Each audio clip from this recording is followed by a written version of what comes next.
Assalamualaikum warahmatullahi wabarakatuh. Perkenalkan, nama saya Cleopatra Angelina Sulhi Zaskia dengan NIM 24070160088. Di sini saya akan mempresentasikan mengenai Normal Science and Scientific Revolution dari paradigma dan revolusi ilmiah.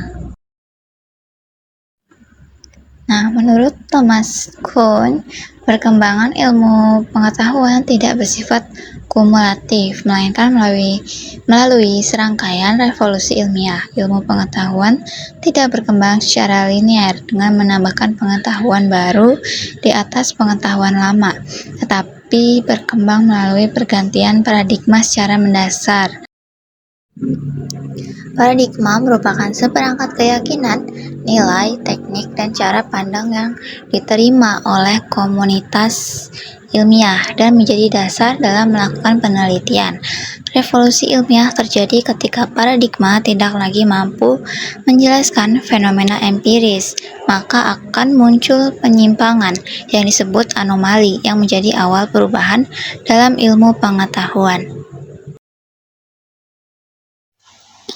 Selanjutnya untuk memahami itu, Kuhn membagi perkembangan ilmu ke beberapa tahap, yaitu normal science, anomali, krisis, lalu scientific revolution, dan new normal science.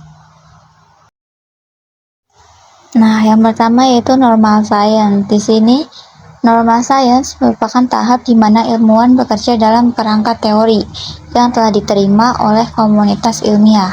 Pada tahap ini, paradigma menjadi pedoman dalam menyelesaikan teka-teki ilmiah atau puzzle solving dan membimbing proses penelitian tanpa mempertanyakan dasar-dasar teori tersebut.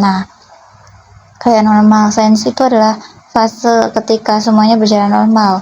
Ilmuwan bekerja dalam teori yang sudah dianggap benar dan tidak dipertanyakan lagi. Aktivitas ilmiah dalam fase ini bersifat stabil dan terarah karena ilmuwan berusaha mengembangkan dan memperkuat teori yang sudah ada. Penelitian dilakukan dalam batas-batas kerangka yang berlaku sehingga tidak terjadi perubahan mendasar dalam cara berpikir ilmiah. Dengan demikian, normal science menunjukkan kondisi stabil dan ilmu pengetahuan, namun juga membatasi munculnya inovasi yang bersifat radikal. Yang kedua adalah anomali dalam perkembangan ilmu. Anomali sendiri yaitu fenomena yang tidak dapat dijelaskan oleh teori yang berlaku. Dalam jurnal dijelaskan bahwa anomali merupakan penyimpangan dalam kerangka teori yang ada dan menjadi tantangan terhadap keutuhan paradigma. Pada awalnya anomali sering dianggap sebagai kesalahan kecil, namun jika terus bertambah, anomali akan mengganggu stabilitas ilmu. Yang ketiga yaitu krisis dalam ilmu pengetahuan. Krisis terjadi ketika anomali semakin banyak dan tidak dapat diselesaikan. Kondisi ini menyebabkan kepercayaan terhadap teori mulai melemah dan menimbulkan ketidakpastian dalam komunitas ilmiah.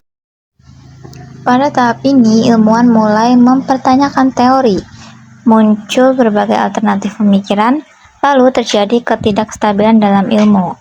Krisis menjadi titik penting karena membuka jalan menuju perubahan besar dalam ilmu pengetahuan.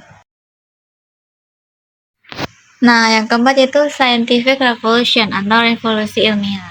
Ini merupakan perubahan besar dalam ilmu pengetahuan yang terjadi ketika paradigma lama tidak lagi mampu menjelaskan fenomena.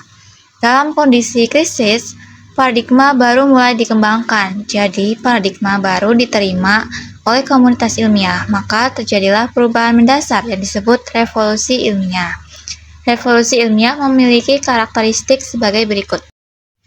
Yang pertama itu bersifat non-kumulatif, tidak bertahap. Yang kedua itu mengubah cara pandang ilmiah secara mendasar.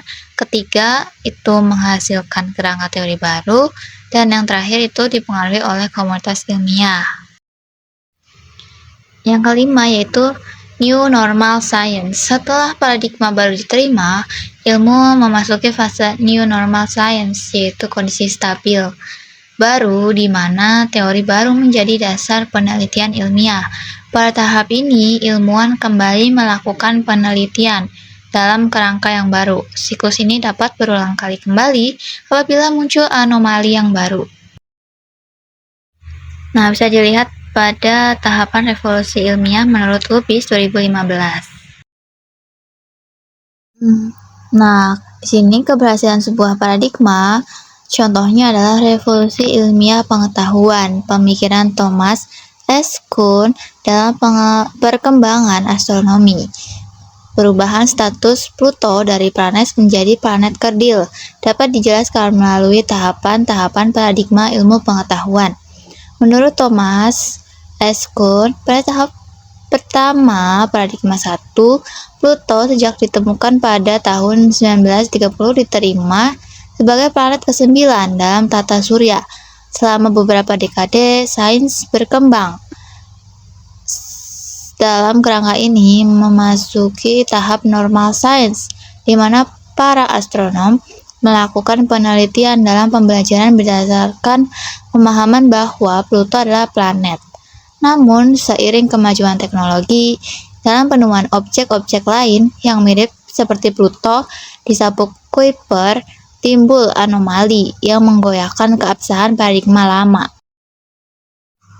Ketidaksesuaian ini memunculkan krisis karena definisi planet yang berlaku tidak mampu lagi menjelaskan realitas astronomi yang semakin kompleks.